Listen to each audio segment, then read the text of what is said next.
Good morning dear students. पिछली class में अपन ने पढ़े थे मॉडल रिलेटेड जो सेंटेंसेस थे उनको। आज पढ़ेंगे अपन ओपन कंडीशनल सेंटेंसेस जिनमें खुली शर्त दी हुई होगी। लेकिन बेटा इससे पहले मैं आप लोगों को बताना चाहूंगा कि आप रेगुलर इन वीडियोस को देखें, लाइक करें, कमेंट करें, शेयर करें और शेयर करते समय अपने साथियों से कहें कि वे इस चैनल को सब्सक्राइब करें। ठीक है, सब्सक्राइब जब हो जाता है उसके बाद बेल आइकॉन बटन जो है, उस बेल आइकन बटन जो एक घंटी सी लगी हुई है उसको दबा दें। देखिए बच्चों, यदि हम रेगुलर हमारी स्टडी नहीं रख सकते तो ये मान लो कि हम काफी पिछड़ जाएंगे, क्योंकि ये टॉपिक जो हैं वो बार बार नहीं करवाए जाते, क्योंकि एक बार फिर से जब करवाया जाएगा तो इनका रिवीजन हो सकता है। ये सेंटेंस जितने खुले तरीके से आज समझाए जा रहे हैं, हो सकता है आगे न समझा पाए। तो मैं आपसे यही अनुरोध करता हूं कि नियमित रूप से अपने वीडियो जो हैं उनको देखें, उनको स्टोर करें और जब कभी भी आपके किसी प्रकार की कोई दिक्कत आए, कोई कंफ्यूजन आए तो आप उसे खोल करके देखें। ये वीडियो जब भी आप देख रहे हैं, देखते समय एक रफ नोटबुक और एक पेन आपके हाथ में होना चाहिए। जैसे जैसे सेंटेंस समझाए जा रहे हैं, जैसे जैसे जो चीजें बताई जा रही हैं, उन चीजों को आप रफ नोटबुक में रीराइट करें और उसके बाद फिर नोटबुक जो है उसके अंदर राइट करें, क्योंकि ये लाइफ टाइम काम में आने वाली चीजें हैं। ग्रामर एक ऐसी चीज है जो कभी चेंज नहीं होती। चेंज होते हैं कुछ मेथड, कुछ तौर तरीके, उनमें कुछ थोड़ा बहुत आमूलचूल परिवर्तन हो सकता है, लेकिन ये सारा परिवर्तन नहीं हो सकता। तो आप लोग रेगुलर इन क्लासेस को देखते रहें और रेगुलर क्लासेस देखते समय उनको रिराइट करते रहें। अब बात करते हैं अपन ओपन कंडीशनल सेंटेंसेस की। ये ओपन कंडीशनल सेंटेंसेस क्या होते हैं? जिन अंग्रेजी वाक्यों में इफ ओपन कंडीशनल दी हुई हो, अगर ये वर्ड दिया हुआ हो इफ, तो तथा एक वाक्य अगर प्रेजेंट सिंपल का आ रहा है, मान लो कहीं भी कोई वाक्य दिया हुआ है और उस वाक्य में इफ दे करके और उसका एक सेंटेंस चाहे पहले वाला है चाहे बाद वाला है, अगर एक सेंटेंस आपका प्रेजेंट सिंपल का आ रहा है तो अगला सेंटेंस जो होगा वो फ्यूचर सिंपल का होगा। अगर एक sentence if open conditional sentences जो हैं उनमें एक वाक्य अगर प्रेजेंट सिंपल का है और उसके आगे आपको सेंटेंस पूछा जा रहा है और उस सेंटेंस में आपको केवल मैन वर्ब की फॉर्म दी हुई है, कोई हेल्पिंग वर्ब या कोई हिंट नहीं दिया हुआ है, इसलिए आप लोगों को क्या करना है, उसको फ्यूचर सिंपल में कन्वर्ट करना है। ठीक है, जैसे इनका स्ट्रक्चर होता है, यदि वाक्य जो है इस प्रकार से हो, कैसे? इफ के बाद सब्जेक्ट दिया हुआ है, मैन वर्ब की फर्स्ट फॉर्म दी हुई है या मैन वर्ब की फर्स्ट फॉर्म के साथ एस या ईएस हेल्पिंग वर्ब दी हुई है, तो अगला वाक्य कैसे होगा? इसमें विल और शैल का प्रयोग होगा। यहाँ सब्जेक्ट हो जाएगा, सब्जेक्ट के बाद विल शैल का प्रयोग और मैन वर्ब की फर्स्ट फॉर्म का प्रयोग होगा। ठीक है, यदि इन ओपन कंडीशनल सेंटेंसेस के अंदर इस प्रकार से आपको या तो मान लो इस प्रकार का सेंटेंस दे दिया जाएगा या फिर ये सेंटेंस दे दिया जाएगा। अगर ये सेंटेंस दिया जाता है तो इसमें आपको ये चीजें जो हैं ये नहीं मिलेंगी। हो सकता है मैन वर्ब की फर्स्ट फॉर्म आपको ब्लैंक में दे दे, यहाँ ब्रैकेट में दे दे, ब्लैंक में आपको फिलअप करना होता है। ठीक है, तो आपको ये हेल्पिंग वर्ब बननी होगी। अगर ये सेंटेंस दे दिया और आपसे इसके बारे में इफ ओपन कंडीशनल सेंटेंसेस के बारे में पूछा जाता है तो सब्जेक्ट देकर के आपको मैन वर्ब की फर्स्ट फॉर्म दे देंगे। आपको अकॉर्डिंग सब्जेक्ट मैन वर्ब की फर्स्ट फॉर्म बननी है या मैन वर्ब की फर्स्ट फॉर्म के साथ कोई हेल्पिंग वर्ब वगैरह भी बननी है, ये भी आपको देखना होगा। देखिए कुछ सेंटेंसेस मैंने आपके सामने रखे हैं, इन सेंटेंसेस को अपन सॉल्व करते हैं। ठीक है, इफ यू वर्क हार्ड, अगर तुम कठोर मेहनत करते हो, कठिन परिश्रम करते हो तो क्या होगा? ये एक सेंटेंस कौन सा है? ये इफ ओपन कंडीशनल सेंटेंस है, ठीक है, ओपन कंडीशनल सेंटेंस है, और ये कौन से टेंस में है? प्रेजेंट सिंपल में। अरे प्रेजेंट सिंपल ही तो है भाई। यू वर्क हार्ड, तुम कठिन मेहनत करते हो, तो ये कौन सा टेंस है? Present simple. अब ये प्रेजेंट सिंपल है तो क्या होगा? दूसरे वाक्य में फ्यूचर इंडेफिनिट टेंस का प्रयोग किया जाता है, तो इसमें कौन सा टेंस का प्रयोग होगा? तो यू, फ्यूचर इंडेफिनिट का। यू कौन सा पर्सन है? सेकंड पर्सन है। हेल्पिंग वर्ब क्या आएगी? विल, और विल के साथ मैन वर्ब की कौन सी फॉर्म आएगी? First form. You will get first rank in board exam. अगर तुम कठिन मेहनत करते हो तो तुम बोर्ड एग्जाम में पहली श्रेणी प्राप्त कर लोगे। अगर ऐसा करते हो तो ऐसा कर लोगे, ऐसा हो जाएगा, आदि शब्द आते हैं। तो बात क्या हुई? बात यही हुई कि यदि हमारा पहला सेंटेंस या कोई भी सेंटेंस अगर ओपन कंडीशनल सेंटेंस है और उसमें एक सेंटेंस अगर प्रेजेंट सिंपल का है तो दूसरा सेंटेंस किसका होगा? फ्यूचर सिंपल का।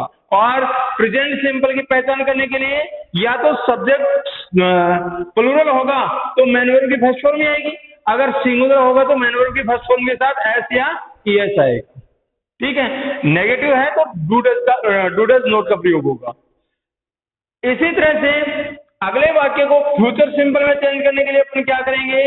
फ्यूचर सिंपल में अगर सब्जेक्ट फर्स्ट पर्सन है तो हेल्पिंग वर्ब शेल का प्रयोग करेंगे, और यदि सब्जेक्ट सेकंड और थर्ड पर्सन है तो विल हेल्पिंग वर्ब का प्रयोग करेंगे। तो हो गया ये।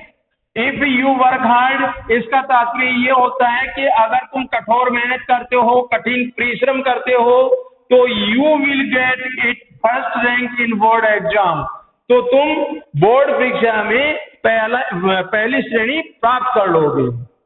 ठीक है, ये शर्त रखी गई है। इफ का मतलब क्या होता है? ये कंडीशन है, शर्त है। ये शर्त रखी गई है कि अगर ऐसा होता है तो ऐसा हो जाएगा, अगर नहीं होता तो नहीं होगा।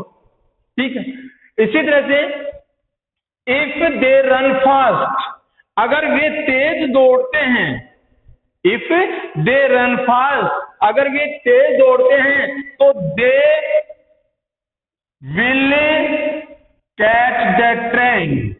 क्या आया? मैन वर्ब की फर्स्ट फॉर्म तो हमें पहले से दी हुई थी, हमने फ्यूचर शो करने के लिए क्या किया? फ्यूचर इंडेफिनिट की हेल्पिंग वर्ब विल का प्रयोग कर दिया।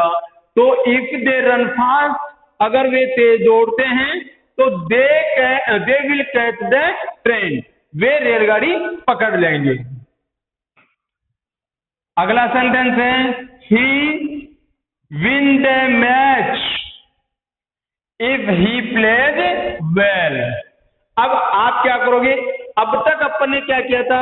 ओपन कंडीशनल वर्ड जो था वो पहले ले लिया था, अब ओपन कंडीशनल वर्ड बाद में आया है। तो इस ओपन कंडीशनल वर्ड के अंदर क्या आया है? ये प्रेजेंट सिंपल का सेंटेंस है। किसका है? प्रेजेंट सिंपल का है कि नहीं है?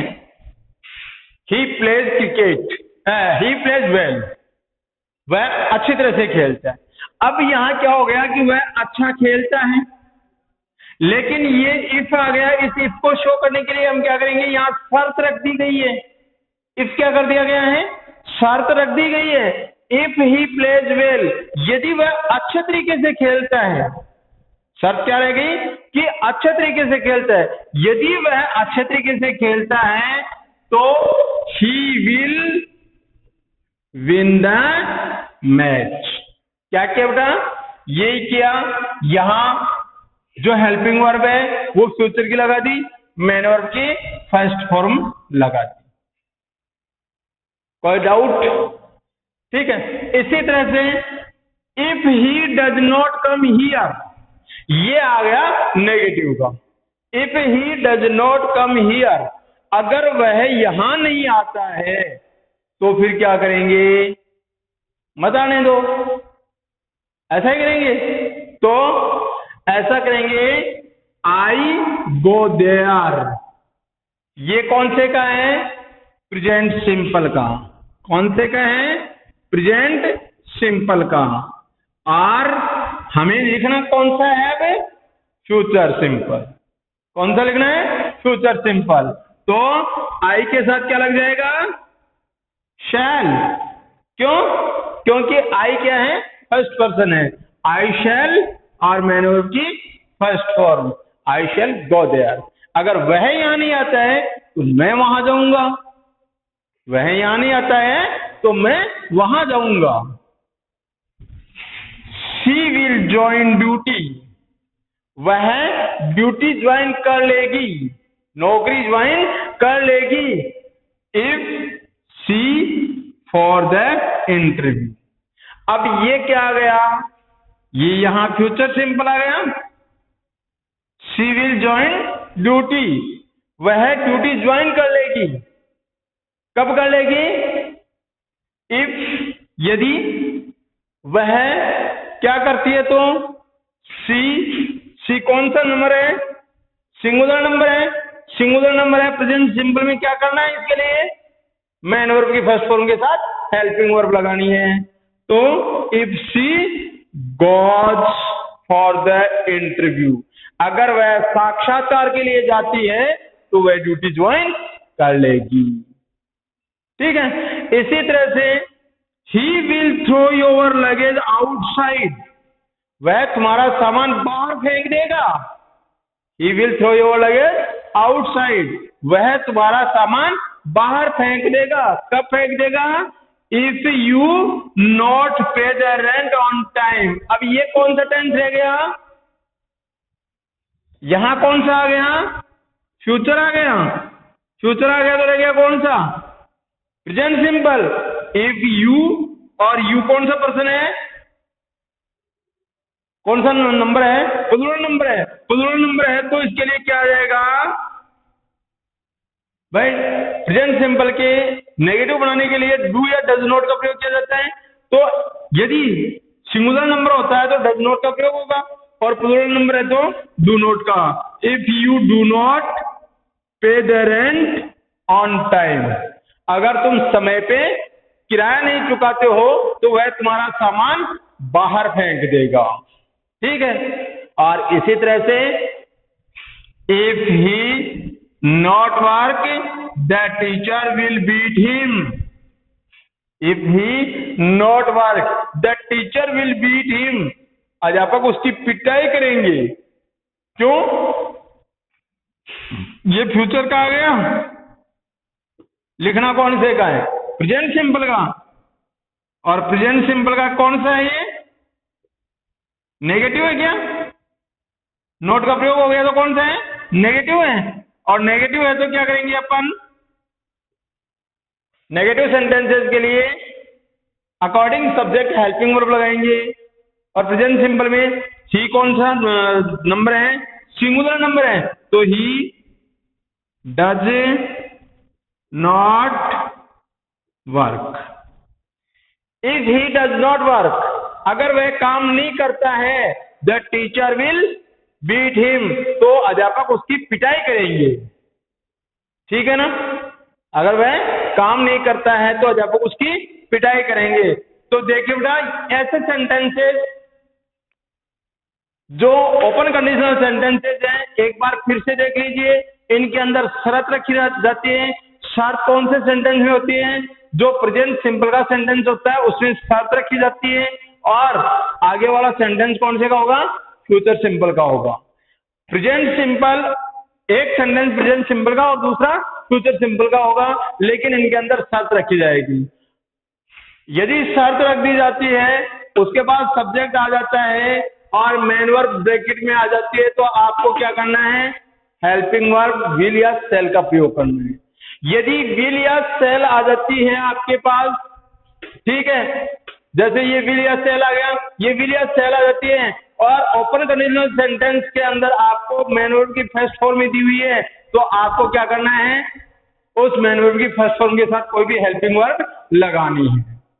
ठीक है। तो इस प्रकार से ये अपने जो एडवर्बियल सेंटेंसेस होते हैं ये कंप्लीट हुए। अब अपना अगला टॉपिक कल से अपने अगली क्लास में इनको स्टार्ट करेंगे। तो ये एडवर्बियल सेंटेंस है। इनके अंदर अगर किसी प्रकार की कोई समस्या है तो आप कभी भी मेरे से सहयोग ले सकते हैं। Thank you.